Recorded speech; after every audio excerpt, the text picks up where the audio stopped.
పోరాటం భూ పోరాటం. ఆ పోరాటాలు మనకి ఇంకా ఉన్నాయి. ఇవాళ మొగ్గంపల్లి దగ్గర ఉన్నటువంటి 700 సర్వే నెంబర్ ఉంది. 700 సర్వే నెంబర్ గతంలో పట్టా కాగితాలు ఇచ్చి కూడా దాదాపు 18,000 పైబడింది. ఇంకా ఇండ్ల స్థలాలు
టౌన్ కౌన్సిల్ సభ్యులు వచ్చి జగన్ సార్ రామచంద్రన్న కూడా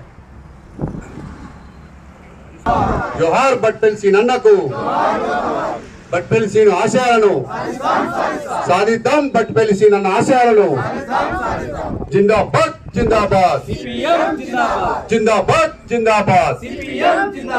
అదేవిధంగా మన జోహార్ అమర వీరులకు, బట్పల్లి సీనన్న ఆశయాలను సాధిద్దాం, బట్పల్లి సీనన్న ఆశయాలను.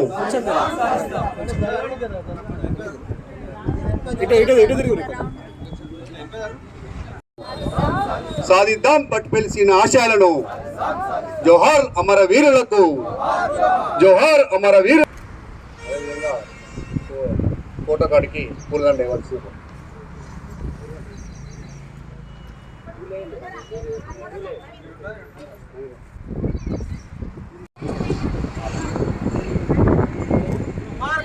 బట్పల్లి సీనన్న, జోహార్ కామ్రేడ్ బట్పల్లి సీనన్న.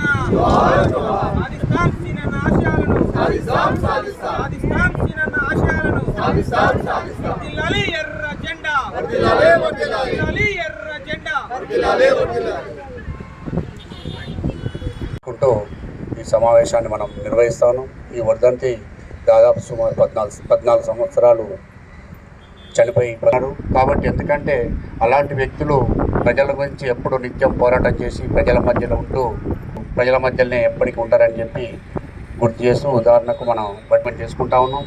ఈ విధంగా మనం ఈరోజు ఇక్కడ కూకున్నామంటే మన పార్టీ నిబంధనలు అందరి ప్రకారంగా మనందరం ఉండి ఈ సభను నిర్వహించుకుంటా ఉన్నాం. ఈ సభకు రాష్ట్ర సెక్రటరీ సభ్యులు జాంగీరన్న మాట్లాడాల్సిందిగా కోరుతాం. సీనన్న కామ్రేడ్స్ సభాధ్యక్షులు పట్టణ కార్యదర్శి మాయకృష్ణ గారు, పార్టీ రాష్ట్ర కమిటీ సభ్యులు కామ్రేడ్ బట్టుపల్లి అనురాధ గారు, భువనగిరి అమరజీవి కామ్రేడ్ బట్టుపల్లి శ్రీనివాస్ అని అంటున్నారు.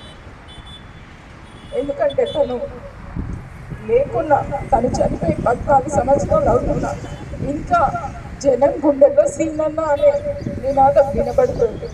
అంటే జనం కోసం తను పోరాటాన్ని ఎంచుకొని ప్రజల సమస్యల పైన నిత్యం పోరాడుతూ వారికి అండగా ఉంటూ జనంలో మమేకమై జనంతో ఉన్నాడు కాబట్టి ఈరోజు అమరజీవిగా మిగిలిపోయాడు. అమరజీవిగా మిగిలిపోయిన నాయకుడు బట్టుపల్లి శ్రీనివాస్ గారు. తను చిన్నప్పటి నుంచే ఉద్యమానికి ఆకర్షితుడై ఎస్ఎఫ్ఐలో చేరి విద్యార్థి సమస్యలపైన అనేక పోరాటాలు చేస్తూ ఆ తర్వాత సిఐటియు నాయకుడిగా కార్మికుల సమస్యలపైన పోరాటాలు చేస్తూ పట్టణ సెక్రటరీగా, మున్సిపల్ ఫ్లోర్ లీడర్గా పట్టణంలోని సమస్యలపైన మున్సిపల్లో గొంతెత్తి సమస్యల పరిష్కారాలకై అనేక ఆందోళన పోరాటాలు చేసినారు. ఎంతోమందికి రేషన్ కార్డులు, పెన్షన్లు, ఇళ్ల స్థలాలు. ముఖ్యంగా ఈరోజు జనమంతా బట్టుపల్లి సీనన్న అని అంటందుకు కారణం ముఖ్యమైనటువంటిది భూ పోరాటం. వాళ్ళు ఏదైతే తన స్తూపాన్ని ఇక్కడ కట్టారో పోరాటం జరిగింది. గుడిసెలు వేసుకొని ఈ స్థలంలో మొత్తం కూడా అందరు గుడిసెలు వేసుకోండి. జనం పొద్దున్న లేస్తే ఇక్కడే సర్ది కట్టుకొచ్చుకొని ఉండి సీనన్న ఏం కూర తెచ్చిందంటే, సీనన్న అన్నం తిని ఆకలి అవుతుందంటే తలా ఒక ముద్ద పెట్టండి రా. జనం దగ్గర నుంచి ముద్దను తిని వాళ్ళ సమస్యల కోసం పోరాటం చేసింది. ఇవాళ ఇందిరమ్మ కాలనీ, సింగనగూడెం దగ్గర ఉన్నటువంటి ఇందిరమ్మ కాలనీ, హుస్సేనాబాద్ దగ్గర ఉన్నటువంటి ఇందిరమ్మ కాలనీ కూడా ఆ కాలనీ పోరాటానికి ఎంతో శ్రమించింది. ఆ ఇళ్ల స్థలాలు ఇస్తామని చెప్పి ప్రభుత్వాలు మాట మార్చి దాన్ని జాప్యం చేస్తున్నా ఈ రకంగా అయితే రాదు అని ఒక కార్యక్రమాన్ని ఎంచుకొని ఆమరణ నిరాహార దీక్షకు పూనుకున్నాడు.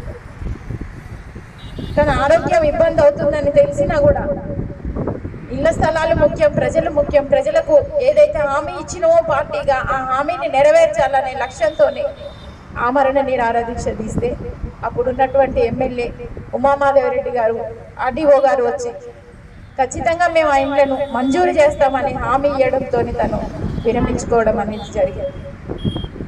ఒక సమస్య ఎక్కడ ఉన్నా ఆ సమస్య దాన్ని పరిష్కారం అయ్యేంత వరకు కూడా తను ఆ సమస్య పైన ఉండే ఆ సమస్యను పరిష్కారం చేసే విధంగా కూడా పోరాటం చేసేది. అమరజీవి కామ్రేడ్ సీనన్న ప్రజా ఉద్యమంలో పనిచేస్తూ ప్రజా జీవితంలో నిరాడంబరమైనటువంటి జీవితాన్ని గడిపి ఉద్యమమే ఊపిరిగా పనిచేసినటువంటి గొప్ప నాయకుడు. మారుతున్నటువంటి వ్యవస్థలో ఎప్పటికప్పుడు ప్రజల్ని చైతన్యవంతం చేస్తూ మనను పరిపాలిస్తున్నటువంటి పాలకుల యొక్క తప్పుడు విధానాలని ప్రజల్లో ఎండగడుతూ చైతన్యవంతం చేయడం అనేటువంటిది కమ్యూనిస్టుల యొక్క ప్రధానమైనటువంటి కర్తవ్యం. అనేక మార్గాలు ఉన్నాయి ఈ వ్యవస్థలో. రాజకీయాలు చేయడానికి, ప్రజలకు సేవ చేయడానికి అనేక మార్గాలు ఉన్నాయి. కానీ సీనన్న అనుసరించినటువంటి మార్గం విప్లవ మార్గం. ఊర్జో రాజకీయాలు, పెట్టుబడిదారు రాజకీయాలు, అలాగే మతోన్మాద రాజకీయాలు, తప్పుడు పద్ధతుల్లో ప్రజల్ని నమ్మించి మోసగించేటటువంటి రాజకీయాలు వైపు ఉంటే, విప్లవ పంథాన్ని ఎంచుకొని కేవలం ప్రజా శ్రేయస్సు, ఈ దోపిడీ వ్యవస్థ పోవాలి, సమాజం రావాలి, కష్టజీవులు పోరాడుతున్నటువంటి కమ్యూనిస్టు పంథా ఒకవైపు కనపడతా ఉంది. ఈ పంథాలో పయనించడం అనేటువంటిది ఒక రకంగా సాహసం మాత్రమే. ఎందుకంటే సహజంగా విప్లవ పంతా ఎంచుకున్నప్పుడు ఇందులో అనేక త్యాగాలు చేయాల్సి వస్తుంది, అనేక రకాల కష్టాలు అనుభవించాల్సి వస్తుంది. అంత సాదాసీదా మార్గం కాదు ఇది. ఈ మార్గాన్ని ఎంచుకున్నామంటే అనేక సమస్యల్ని సవాళ్ళని ఎదుర్కోవాల్సిన పరిస్థితి ఉంటుంది.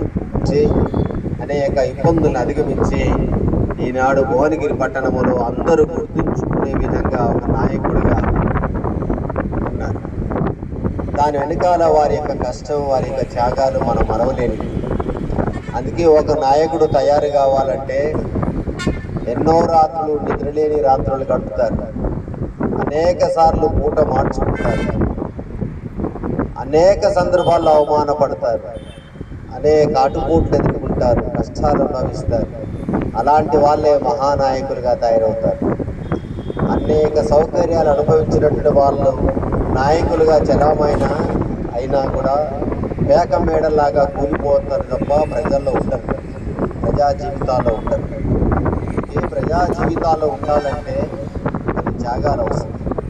అందుకే సీనన్న చేసినటువంటి త్యాగాలు, కష్టము, ఎర్ర జెండా నమ్ముకొని తాను నడిచినటువంటి మార్గము ఇవన్నీ చూస్తే ప్రజలందరూ కూడా సీనన్నని ఆదరించారు.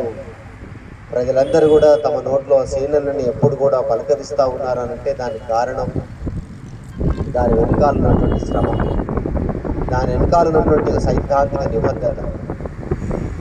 అందుకే భువనగిరి పట్టణంలో బట్టిపల్లి శ్రీనివాస్ గారు 14 సంవత్సరాలు వారు చనిపోయినా కూడా ఇప్పటికీ సీనన్న పేరు స్మరణలో ఉన్నది అని అంటే మామూలు విషయం కాదు. ఎవరికి ఇంత గౌరవం దక్కదు.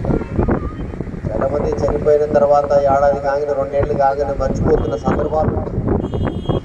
కానీ 14 ఏళ్ళైనా ఇప్పటికీ వారి పేరు సజీవంగా ఉన్నది. వారు పట్టినటువంటి మార్గము ఏదైతే ఎర్ర జెండా మార్గం ఏదైతే ఉందో ఇప్పటికీ ఆ మెరుపు మెరుస్తూనే ఉన్నది.